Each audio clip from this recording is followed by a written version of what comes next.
یہ پہلے تو نواز شریف صاحب کی ری انٹری پہ بات کر لیتے نا، اس کو بڑی دیر کر دی، مہربان آتے آتے بولیں یا دیر آئے درست آئے بولیں؟ دیکھیں دیر یہ مہربان کی بات نہیں ہے، سیاستدان کی اپنی مرضی ہوتی ہے جب وہ منظر عام پہ آئے۔ میاں صاحب جس جماعت کے صدر ہیں وہ وفاق میں بھی اقتدار میں ہے اور صوبے میں بھی اقتدار میں ہے، اور بلوچستان میں بھی حصہ ہے اقتدار میں، تو یہ ان کی مرضی ہے، جب آئیں بات کریں۔ لیکن اتنے عرصے کا چپ ان کے لیے، ان کی پارٹی کے لیے بڑا ڈینجرس نہیں ثابت ہوا؟ فیصلہ ہے ڈینجرس کیا ہے؟ جماعت جو اقتدار میں ہو اس کو تو اقتدار کے کام کرنے پڑتے ہیں۔ کبھی کبھی اقتدار بھاری پڑ جاتا ہے، اقتدار ہمیشہ بھاری ہوتا ہے، لیکن آپ کو کام وہاں پہ کرنا ہے، آپ کو ڈیلیور کرنا ہے، آپ کو ملک کے مسائل حل کرنے ہیں، اس کے علاوہ کسی بات سے مسئلہ حل نہیں۔ لیکن آپ نے آبزرو کیا آج وہ مریم نواز صاحبہ کے سامنے بیٹھے ہوئے تھے اور انہوں نے وہاں اناؤنسمنٹ کی ہے کہ 14 روپے فی یونٹ 500 یونٹ استعمال کرنے والوں سے نیچے تک کے ان کی بل کے اندر کمی ہوگی اگست اور سپٹمبر میں۔ اس کے بعد prime minister of Pakistan Shehbaz Sharif صاحب کا بیان آیا ہے کہ میں بالکل سپورٹ کرتا ہوں، آئی اپریشیٹ۔ یعنی prime minister of Pakistan did not know about this? اگر انہوں نے بعد میں اپریشیشن کی ہے، بعد میں ان کی اسٹیٹمنٹ آئی ہے، ویسا کلیئر کٹ ڈویژن ہے یا نہیں آپ کی نظر میں؟ آپ رہے ہوئے اس جماعت میں۔ ڈویژن کیا ڈویژن ہو سکتی ہے؟ میاں نواز شریف اس پارٹی کے صدر ہیں، ڈیوائیڈ کیا ہوگا اس کے اندر؟ تو بات یہ ہے کہ اگر یہ 14 روپے پاکستان کے لیے ہے تو بہت اچھا فیصلہ ہے، اس کے علاوہ کوئی اور راستہ نہیں تھا۔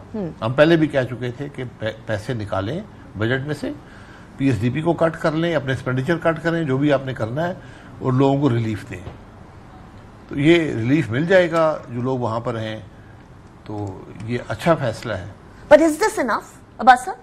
نہیں، یہ مسئلے کا حل تو نہیں ہے نا، لیکن آج تو آپ نے ریلیف دینا ہے نا۔ آج تو لوگوں کے پاس چوائس ہی ہے کہ یا بجلی کا بل دیں۔ ابھی لوگ کہہ رہے ہیں گرمیاں گزر گئی ہیں، اس کے بعد آپ نے بل کم کیا، فائدہ نہیں، وہ اس میں ایک مسئلہ ہے کہ یہ آپ کو جون جولائی اور اگست 3 بلز میں دینا چاہیے تھا، سپٹمبر میں بل کم ہو جائے گا۔ بہرحال کچھ ریلیف تو ہے نا، کہ لوگوں کو کچھ ریلیف۔ اس سے نیکسٹ سٹیپ کیا ہونا چاہیے گورنمنٹ کا؟ عباس صاحب اگر آپ ہوتے تو آپ کیا اگلا قدم لیتے عوام کے ریلیف کے لیے؟ دیکھیں، عوام کو ریلیف آپ کہاں سے دیں گے؟ جب معیشت مضبوط ہوگی تو دیں گے، اس کے علاوہ کوئی راستہ نہیں ہے، اور جب تک سیاسی استحکام نہیں ہوگا معیشت مضبوط نہیں ہوگی۔ یہ سب چیزیں آپس میں جڑی ہوئی ہیں۔ سیاسی استحکام ہوگا آپ کو؟ اب کوشش ہوگا نا، دیکھیں خود تو نہیں ہوگا، سیاسی استحکام خود نہیں ہوتا۔ میں 1.5 سال سے کہہ رہا ہوں کہ ایک ہی راستہ ہے آپ کے پاس کہ ٹیبل پر بیٹھیں، اس کے علاوہ کوئی راستہ نہیں ہے۔ جتنی جلدی بیٹھیں گے آپ کو حل مل جائے گا۔ ٹیبل پہ بیٹھنے کو جماعتوں، سیاسی جماعتوں کے ساتھ پی ٹی آئی تیار نہیں تھی، لیکن اب ذرا تبدیلی آئی ہے۔ میں آپ کو بیرسٹر گوہر صاحب کی ایک سٹیٹمنٹ سناتی ہوں، چلائیں جی۔ محمود خان اچکزئی صاحب کے حوالے سے انہوں نے کہا ہے بات چیت کرنے کے لیے ہم نے کمیٹی بنائی ہے۔ جہاں تک حکومت کے ساتھ ہمارے ڈائلاگ کا تعلق ہے، ہم نے محمود خان اچکزئی صاحب کو اترائز کیا ہے، اس کی مرضی ہے وہ کب اس کے ساتھ ڈائلاگ کرنا چاہتے ہیں۔ میں یہ سمجھتا ہوں ڈائلاگ ہونے چاہیے، دروازے کھلے ہوں، کھڑکیاں کھلی ہو، ہوا چلتی رہے، روشنی آتی رہے، حالات بہتر ہو جاتے ہیں، دوریاں ختم ہونے چاہیے، آگے کی طرف بڑھنا چاہیے۔ اچھا، یہ سٹیٹمنٹ بڑی پازیٹیو ہے ویسے عباس صاحب، لیکن اس سے پہلے دروازے بھی بند تھے، کھڑکیاں بھی بند تھیں، روشن دان بھی بند تھے۔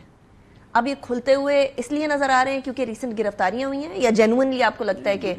دیکھیں، ہم ہر چیز میں بڑی چیزیں ریڈ کرتے ہیں، آپ اس سب باتوں کو ایک طرف چھوڑ دیں۔ ملک کی ضرورت کیا ہے آج؟ آپ کو اکٹھا بیٹھنا پڑے گا، اکٹھے نہیں بیٹھیں گے سیاسی استحکام نہیں آئے گا، سیاسی استحکام نہیں آئے گا معیشت نہیں ٹھیک ہوگی، معیشت ٹھیک نہیں ہوگی، عوام کو ریلیف نہیں ملے گی۔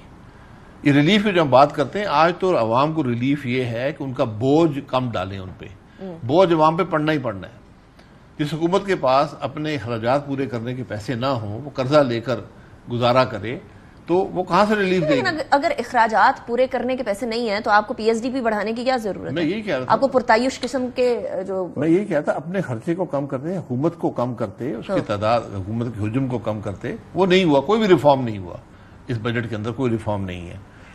تو ایک ہی طریقہ ہے کہ تھوڑے ادھر سے پیسے نکال کر عوام کو کچھ ریلیف دے دیں، یہ ایک عارضی میجر ہے، لیکن یہ بھی یاد رکھیں کہ وہ ریلیف بھی 22 روپے سود پہ آئے گا۔ یہ جو آپ پیسہ دیں گے بجلی میں، یہ آپ کو 22 روپے پہ قرضہ لے کر دینا پڑے گا۔ اچھا